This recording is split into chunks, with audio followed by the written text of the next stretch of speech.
Dans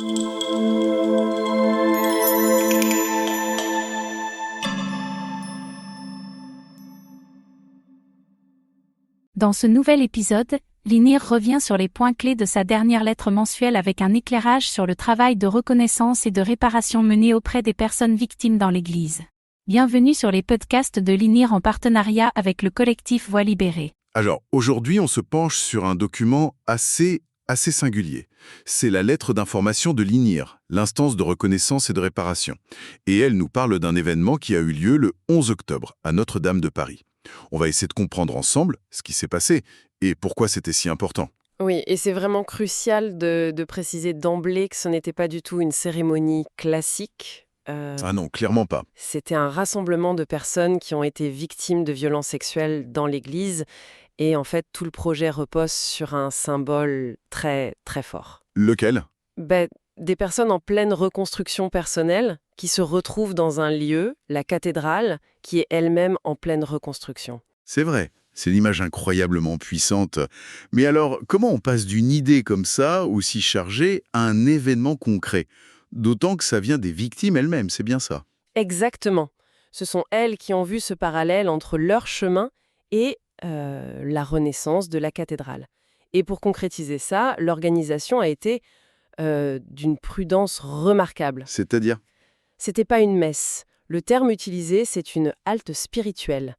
Le but, vraiment, c'était de créer un espace où tout le monde se sentirait en sécurité, sans risquer de raviver quoi que ce soit de douloureux. Qu'est-ce que ça veut dire concrètement un espace sécurisant dans ce contexte-là ?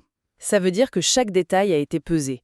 Par exemple, l'animation, elle a été confiée à des laïcs. D'accord. Les quelques clercs qui étaient là étaient en civil. Pas d'habits liturgiques.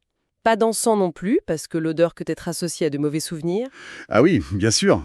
Et même la musique. C'était de la harpe et de l'accordéon, plutôt que le grand orgue, qui peut être jugé trop puissant, trop écrasant.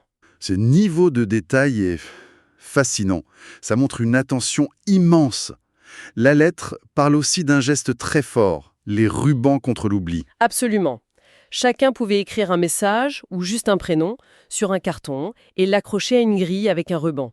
C'est essentiel, ce genre de rituel. Ça donne une forme visible, physique, à une douleur qui est souvent invisible, silencieuse. Et le fait de le faire ensemble, ça transforme un acte solitaire en une sorte de déclaration collective. Et toute cette préparation, cette attention, on sait comment elle a été reçue. Qu'est-ce que les participants en ont dit ? C'est là qu'on voit que ça a vraiment fonctionné. La lettre cite un participant, Bernard, qui avoue qu'il hésitait énormément à venir. Il avait peur. On peut imaginer, oui. Ce qui l'a rassuré, c'est justement cette accumulation de petits détails bienveillants. L'accueil par les bénévoles, le fait de partager un petit déjeuner avant. Il y a même cette histoire d'écharpe, non ? Oui, exactement. Une écharpe douce offerte à chacun. Et Bernard dit qu'avec ça, il s'est senti en sécurité et serein. C'est fou comme un objet aussi simple peut tout changer. C'est très touchant. Ça illustre bien la priorité absolue de l'événement, la sécurité psychologique.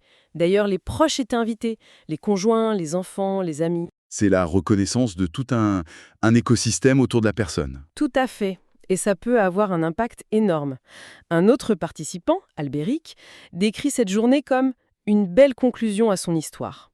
Le mot conclusion est très fort. Ça suggère un apaisement. Une page qui se tourne, peut-être. Alors, un événement aussi réussi, on s'attend à ce que l'INIR veuille le refaire. C'est prévu, hein ? Eh ben non.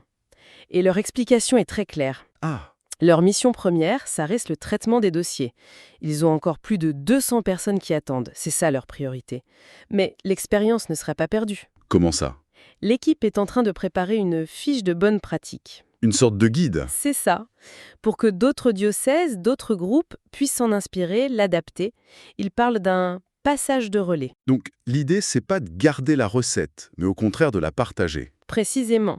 C'est de faire en sorte que cette initiative puisse essaimer, que toute l'intelligence et la sensibilité qui ont été déployées à Paris puissent servir ailleurs. Donc, si on résume, on part d'un symbole très puissant, celui de la reconstruction partagée, on arrive à une organisation méticuleuse, vraiment centrée sur la sécurité des gens, ce qui donne une expérience humaine très forte. C'est exactement ça. Et tout ça aboutit finalement à un modèle qui est pensé pour être transmis. Voilà. Et il y a une dernière chose, une phrase dans l'édito de la présidente de l'ENIR qui fait réfléchir. Je vous écoute. Elle dit que cet événement a placé les victimes, si souvent anonymes, visiblement au cœur de la nef de la plus célèbre des cathédrales. Et ça pose une question qui dépasse ce seul contexte. Quel rôle nos grands espaces publics, nos symboles, peuvent-ils jouer dans les processus de réparation et de guérison collective? INIR écouter, reconnaître, réparer. Un podcast pour faire entendre les voix longtemps restées silencieuses.